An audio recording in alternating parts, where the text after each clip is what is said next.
Eh bien, bonjour à tous, on se retrouve pour une nouvelle vidéo. Aujourd'hui, on est là pour le deuxième match de la deuxième semaine de cette grande arène. Donc aujourd'hui, on va affronter Mini 28%. C'est voilà. Donc là, un adversaire qui est un peu plus équilibré, on va dire. 4 GL, j'en ai 2. Et lui, il a 7,3 millions de GP. J'en ai 6 millions, je suis à 6 millions 4, donc à peine 900 000 de différence, ce qui est déjà quand même beaucoup moins que les habituels 1,7 million, voire plus.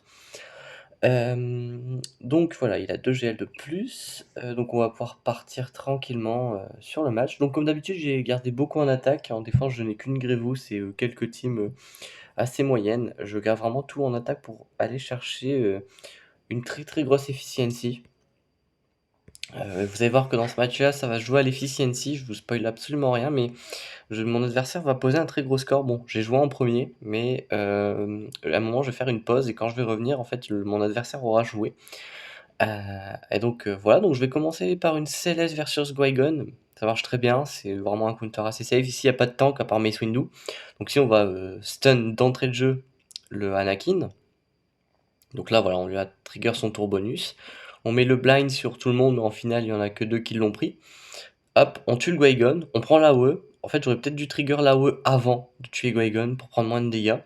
Quoi qu'il en soit, maintenant, le Anakin, depuis le nerf de Qui-Gon, hein, est quand même assez amoindri.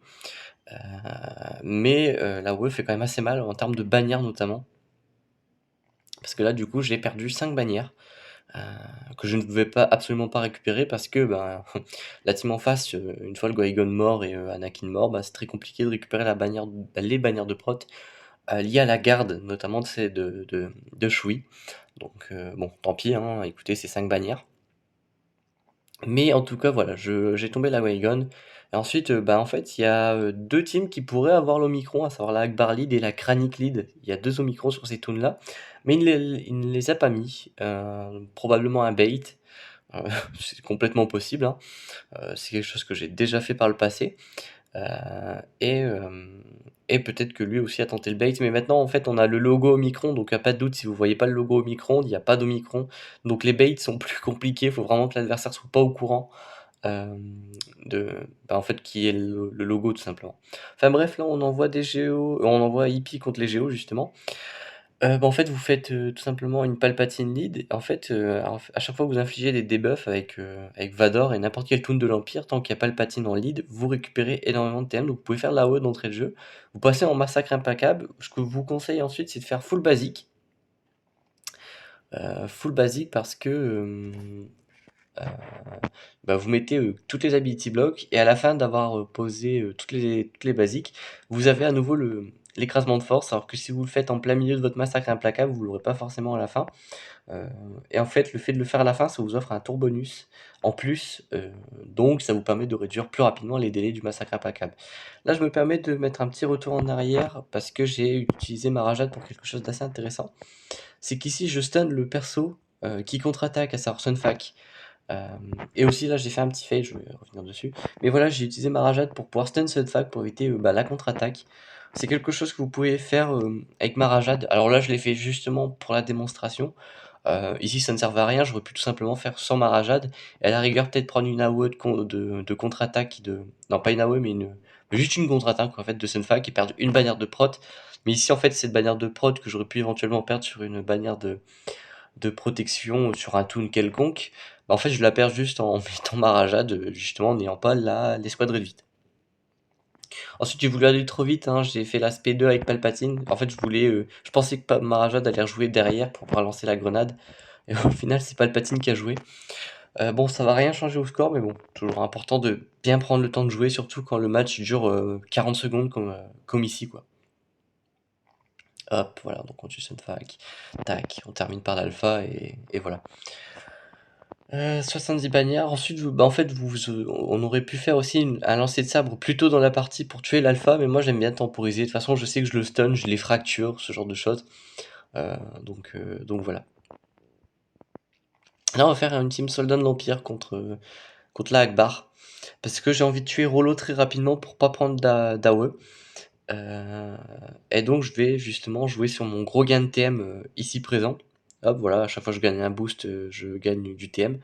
Hem, pour aller défoncer Rollo, parce qu'elle a, tendance à gagner du TM quand on la frappe.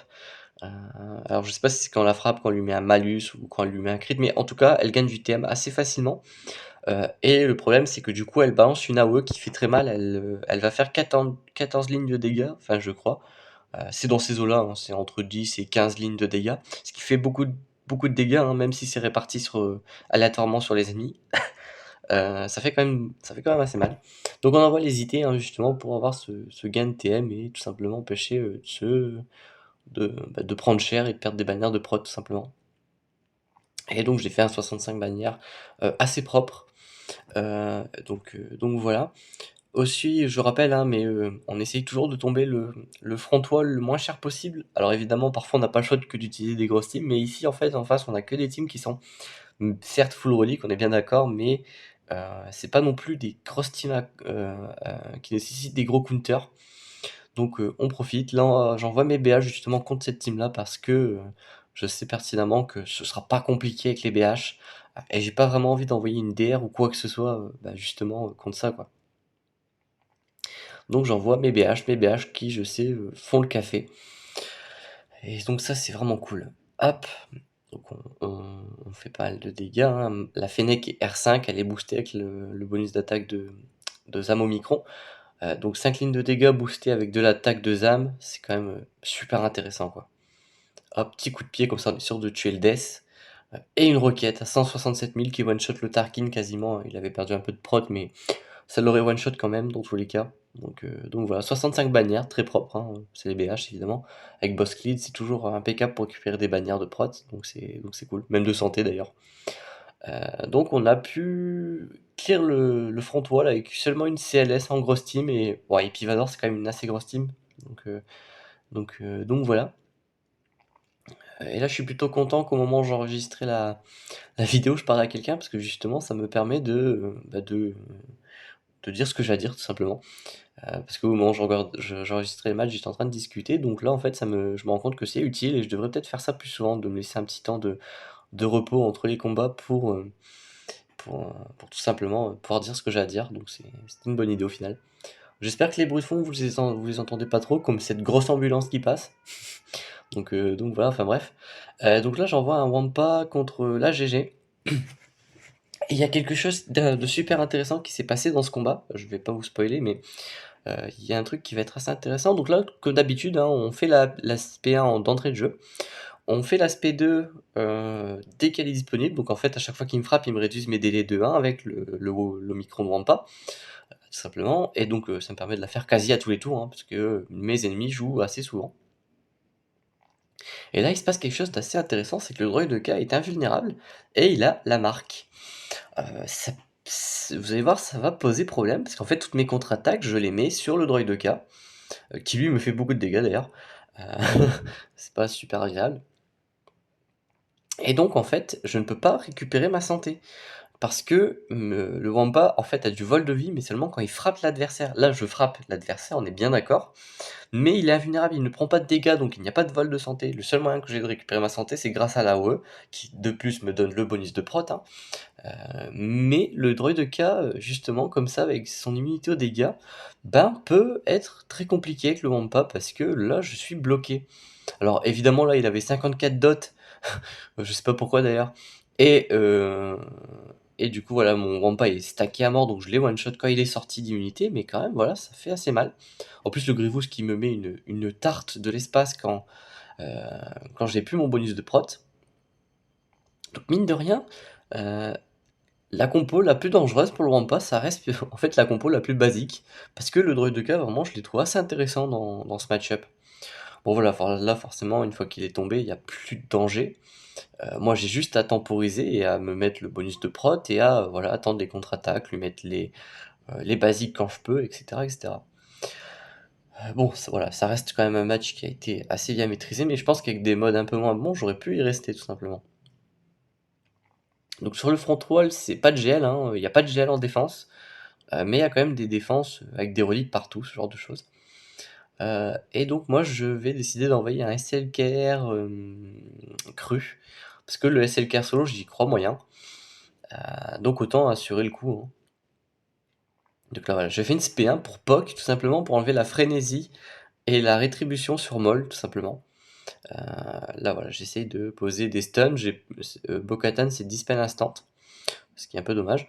Là, je me dispel surtout SLGR, il avait un malus d'attaque, ce qui est pas super intéressant. La confusion, on peut s'en accommoder. Malus d'attaque, un peu moins.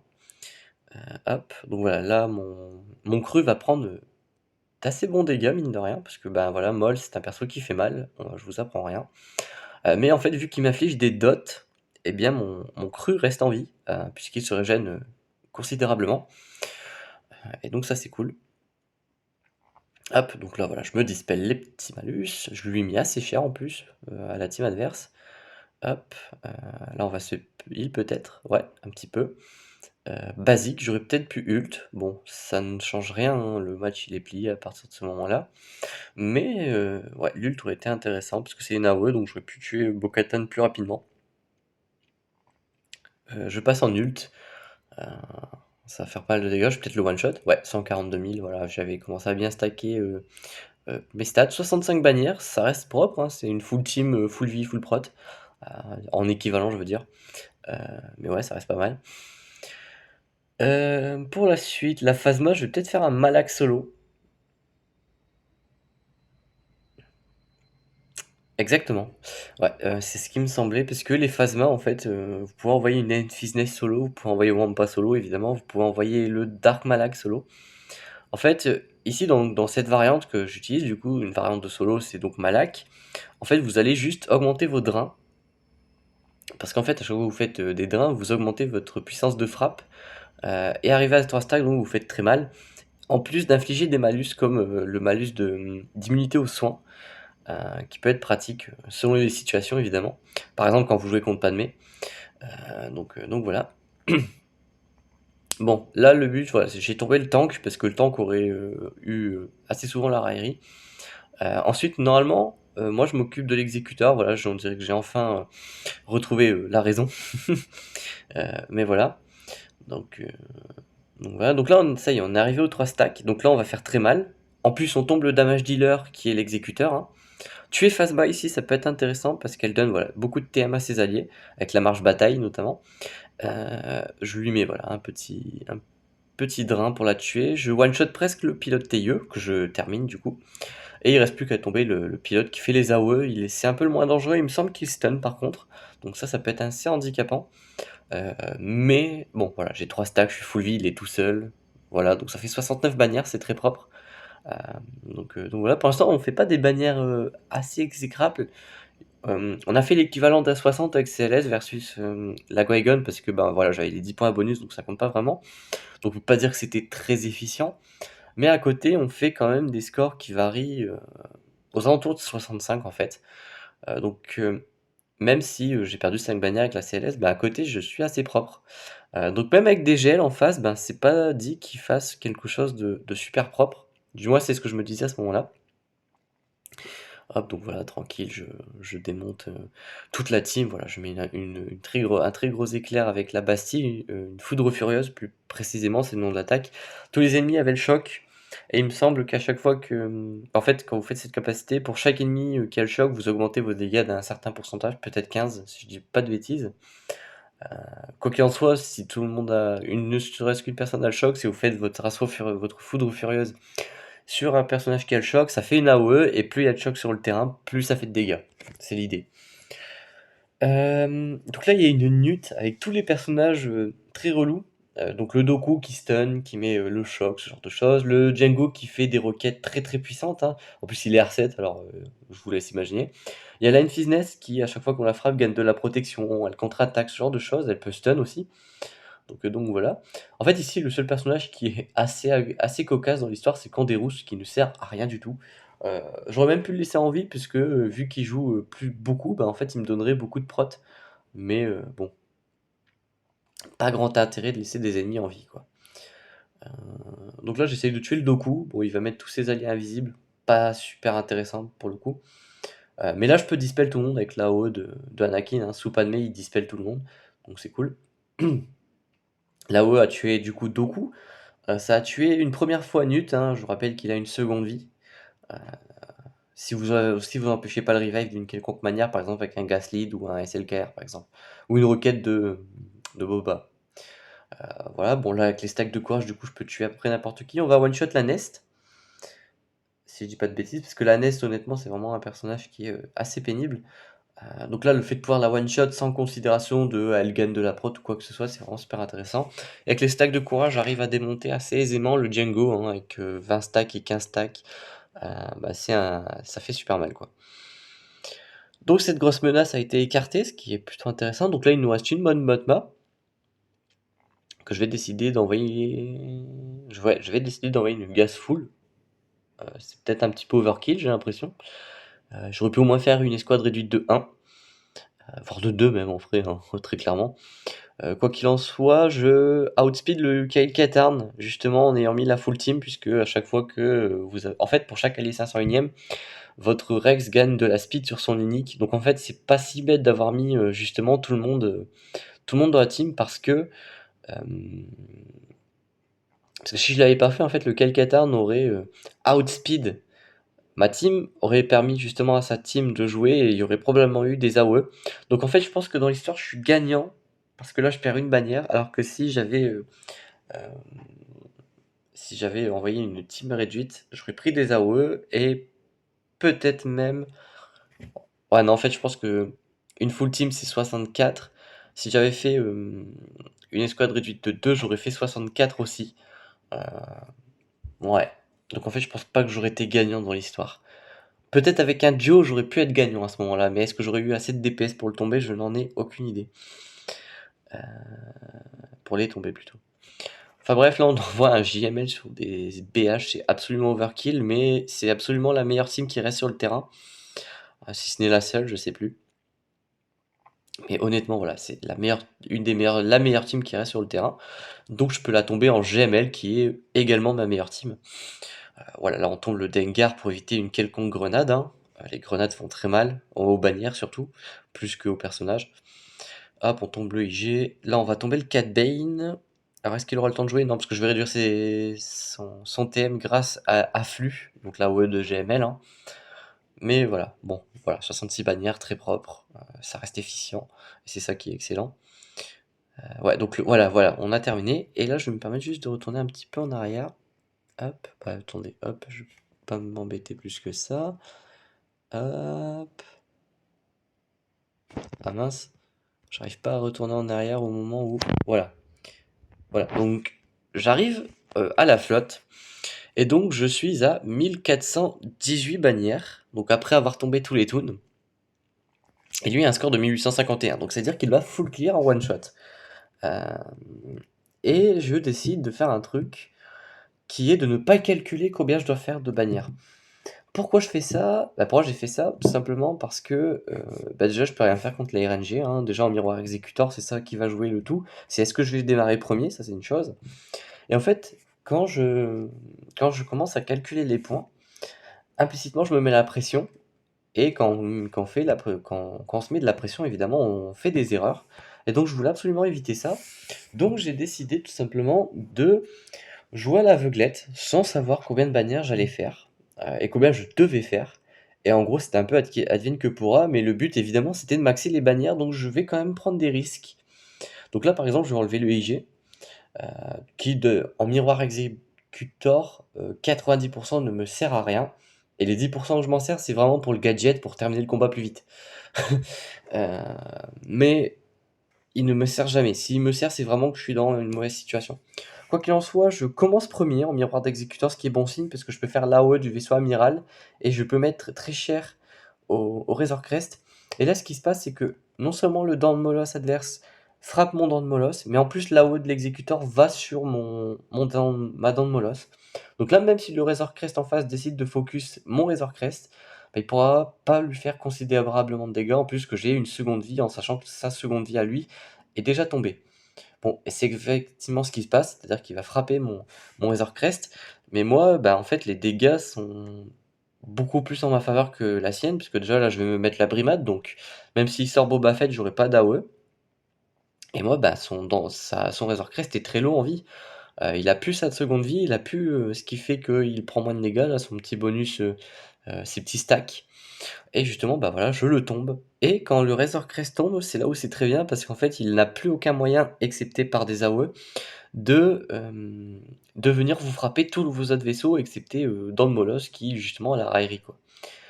Donc là, mon Razor Crest est tranquille. En plus, je lui restaure ses bannières de prot et de santé, puisqu'ici on va chercher l'efficiency, hein. Heu, En plus, là, ce qui se passe, c'est que j'ai l'avantage sur les verrouillages, c'est-à-dire que j'ai posé plus de verrouillage que lui. Moi, j'ai la brimade, pardon, donc je suis immunisé, au verrouillage grâce à l'Eben Hawk. J'ai plus de vaisseaux que lui, il a plus le Razor Crest. Moi, je sors, le Boba Fett en sachant que le sien, je le légumise en lui mettant, l'immunité l'entrave de capacité justement. Là, je me suis remis la brimade avec l'Eben Hawk justement pour être immunisé au verrouillage. Je tombe son Boba. Donc à ce moment-là, en fait, le match est plié. Là, tout ce qui me reste à faire, c'est de sortir l'ult pour être tranquille, pour éviter que ce soit justement lui qui le sorte. Parce qu'évidemment, si je le lance pas, bah, lui a le loisir de charger le sien et de me le sortir, hein. Hop, là je tombe son IG, parfait. Hop, je lui sors l'ult, comme ça il me sort pas le sien. Il sortira plus de renfort non plus. Et là, il me reste plus qu'à tomber ses vaisseaux qui sont stun, notamment son damage dealer qui est le Xanadu, hein, très clairement, hein. Ici, là, dans le Mola, c'est vraiment là pour tanker. Il me reste 2 minutes 50 au timer, ce qui est plus qu'il n'en faut. Donc là, voilà, je vais pouvoir tomber le Xanadu. Parfait, il meurt, impeccable. Donc là, il me récupère la rarerie, pas très grave. Là, Jaoe, hop, je lui remets des verrouillages pour réduire les délais du vaisseau amiral, même de Boba Fett, me semble-t-il. Euh, mais là, voilà, il reste plus grand-chose. J'ai pu récupérer la bannière de prod sur le Razor Crest, ce qui est assez intéressant. Et est-ce que je vais pouvoir faire un autre heal? Non, je vais pas pouvoir faire un autre heal, puisque là je vais faire la bombe de Boba normalement. Ah non, toujours pas, ok. Hop. Ouais, mais j'arrive à le tomber quand même avant que le Razor Crest joue, évidemment. Avant que l'exécuteur joue, pardon. Et je fais 73 bannières, qui pour l'instant, à mon sens, c'est un excellent score pour un miroir d'exécuteur qui aurait pu se passer 50 fois pire. Donc je suis plutôt content de ce résultat, je prends ça tous les jours, hein, très clairement. Donc moi voilà, ma stratégie quand j'ai les 3, maintenant qu'il faut garder 3 flottes, c'est de garder mes 3 meilleures flottes et de garder les 3 autres en défense, hein, à savoir le Home One, l'Empire, et ça doit être le Finalizer, le dernier. Enfin bref. Et donc je peux garder les 3 autres en attaque pour tomber les 3 meilleures flottes du jeu, à savoir le Négociateur, le Malveillant, ainsi euh, que l'Exé. Et donc ça me laisse le négo pour une flotte empire qui pour une flotte empire n'est pas exceptionnel puisque le gauntlet est très mal monté. Il n'a pas une très bonne RNG ici. Très clairement, hein, j'ai déjà pu mettre le verrouillage sur la confusion sur tout le monde, le verrouillage sur les persos intéressants, etc. etc. Donc voilà, lui il me sort l'intercepteur. Alors l'intercepteur, on a dit beaucoup de bien, mais à mon avis, il faut avoir quand même la deuxième sœur, ou je ne sais plus quelle sœur, très très bien up. Ce qui est visiblement pas le cas de la team adverse, enfin de l'adversaire en tout cas. Ici en plus, j'ai de bonnes bannières, parce que pour l'instant, tout le monde est full prot à part Anakin. Là, je mets la EOT infinie justement pour me donner un petit bonus prot. Je prends une petite AOE, qui ne me fait pas perdre de prot, hein, ça a été mis sur le bonus de prot de tout le monde. Hop, bon là j'ai pas le choix que de faire une basique, ce qui est dommage. Hop, basique, et voilà. Donc je fais 76 bannières, ce qui est excellent. Donc pour l'instant en fait je suis assez confiant, c'est ça qui est intéressant, c'est que je suis très confiant. Et donc je ne fais pas d'erreur aussi par la même occasion, ce qui est très important, hein, parce que aussi quelque chose qui joue beaucoup dans un match, c'est l'humain derrière l'écran, hein, plus que le roster ou quoi. C'est-à-dire que quelqu'un de très concentré qui sait exactement ce qu'il fait, même avec un roster un peu moins bien que celui de l'adversaire, peut tout simplement prendre l'avantage. Ce qui a été le cas sur les vaisseaux pour mon cas ici, donc c'est cool. Là, j'ai pris un risque, c'est qui tout double, c'est que je suis parti en malo avec 0 renfort, je crois. On va voir ça dans pas longtemps de toute façon. Parce que je me suis dit, il faut avoir une sacrée puissance de feu pour tomber le bombardier en fait. Euh, En sachant qu'à côté j'aurais pu invoquer les vautours, etc. Et c'est en fait c'est pour ça que je ne mets pas renfort, c'est parce que je peux invoquer les vautours qui me permettent de DPS tout simplement assez bien. Ouais, donc j'ai pas mis de renfort, voilà, c'est ça. justement parce que je peux invoquer les vautours. Ce qui est assez cool. Hop, hop, hop, voilà le petit vaisseau qui tombe. Et en fait, ce qui est bien dans le Finalizer, hein, c'est qu'une fois que vous avez tombé le TIE Silencer, donc le vaisseau de Kylo, bah, à côté ça tombe assez facilement, donc 73 bannières, parce que justement j'ai mis aucun renfort. Alors certes j'ai perdu des bannières sur les pilotes, enfin sur mes vaisseaux, mais en tout cas voilà, ça reste très propre parce que zéro renfort. Zéro renfort c'est quand même plus 4 bannières quoi. Euh, Comment dire? Plus 4 bannières, à la différence de quand vous mettez, full renfort même si vous en servez pas quoi. Donc plus 4 bannières, ça reste énorme. Et donc ça nous mène à un score de 1860 à 1851, sachant qu'il avait, 4 GL en offense, ainsi que beaucoup de choses, hein, gaz, DR, et cetera, et cetera. Mais en fait les vaisseaux, j'ai été très efficient partout, j'ai fait 76 avec le négo, 73 et 73. Ce qui me pousse à un score de 1860 parce que j'ai pu pousser l'efficiency des vaisseaux à son paroxysme. Alors j'ai pas fait le score max évidemment, mais en tout cas on s'en est pas mal rapproché. Et c'est ça qui m'a donné beaucoup de bannières. Et donc j'en suis plutôt content. En tout cas, j'espère que ce match vous aura plu autant qu'à moi. On se retrouve très bientôt pour de prochaines vidéos. D'ici là, portez-vous bien.